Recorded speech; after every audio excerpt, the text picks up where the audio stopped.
پہنچی وہیں پر خاک جہاں کا خمیر تھا، حسینہ واجد مستعفی، سرکاری ہیلی کاپٹر پر بھارت روانہ۔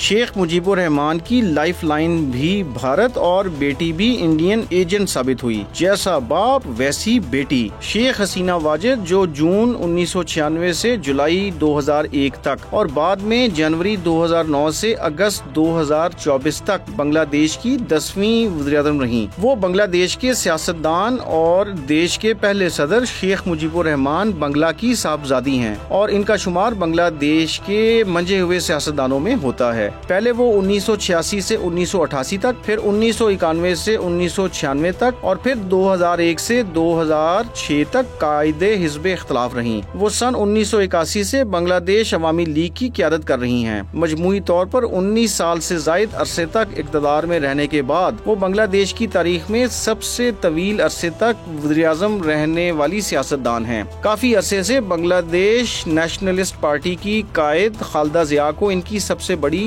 سیاسی حریف سمجھا جاتا ہے، اور ان کی سیاسی دشمنی بیگمات کی جنگ کے نام سے مشہور ہے۔ تقریباً 19 سال سے زائد عرصہ بنگلہ دیش پر حکومت کرنے کے بعد آخرکار حسینہ واجد کے اقتدار کا سورج غروب ہو گیا اور بنگلہ دیشی عوام کو ان سے نجات مل گئی۔ ایک ماہ سے جاری پرتشدد احتجاج کے بعد آخرکار آج وہ اپنے عہدے سے مستعفی ہو گئیں اور اپنی بہن کے ہمراہ ملک چھوڑ کر بھارت چلی گئیں۔ برطانوی میڈیا کے مطابق بنگلہ دیشی وزیر اعظم حسینہ واجد کو آرمی چیف نے 45 منٹ کی ڈیڈ لائن دی تھی۔ حسینہ واجد تقریر ریکارڈ کروانا چاہتی تھیں، لیکن انہیں ایسا کرنے کا موقع نہیں مل سکا۔ شیخ حسینہ واجد کے مستعفی ہونے پر بنگلہ دیش کے دارالحکومت ڈھاکہ کی سڑکوں پر مظاہرین جشن منا رہے ہیں۔ نوبت یہاں تک کیسے پہنچی یہ جاننا بھی ضروری ہے۔ خیال کیا جاتا ہے کہ تقریباً 1 کروڑ 80 لاکھ بنگلہ دیشی نوجوان نوکریوں کی تلاش میں ہیں۔ کم تعلیم یافتہ افراد کے مقابلے میں یونیورسٹیوں سے فارغ التحصیل افراد میں بے روزگاری کی شرح زیادہ ہے۔ بہت سے لوگوں کا ماننا ہے کہ ملک میں سے کچھ ترقی کا فائدہ صرف حسینہ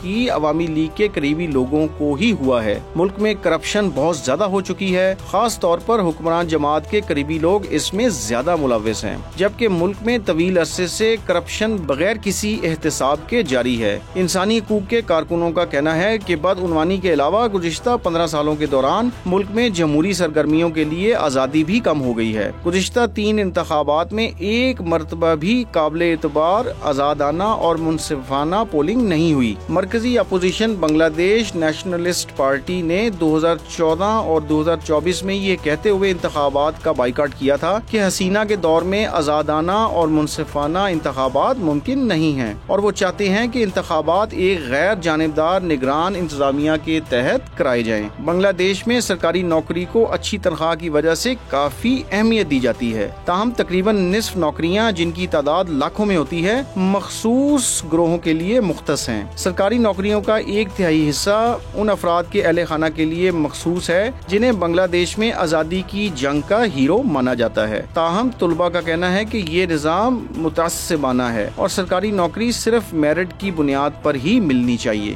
بنگلہ دیش میں کوٹا سسٹم مخالف طلباء کی جانب سے سول نافرمانی کی تحریک کے اعلان کے بعد پرتشدد مظاہروں میں مجموعی ہلاکتوں کی تعداد 300 تک جا پہنچی ہے۔ بنگلہ دیش کے مقامی میڈیا کے مطابق ان جھڑپوں میں 14 پولیس افسران سمیت 95 افراد جان سے ہاتھ دھو بیٹھے۔ جولائی میں شروع ہونے والا طلباء کا یہ احتجاج بنیادی طور پر سرکاری نوکریوں میں کوٹا سسٹم کے خلاف تھا، مگر یہ جلد حکومت مخالف تحریک میں بدل گیا۔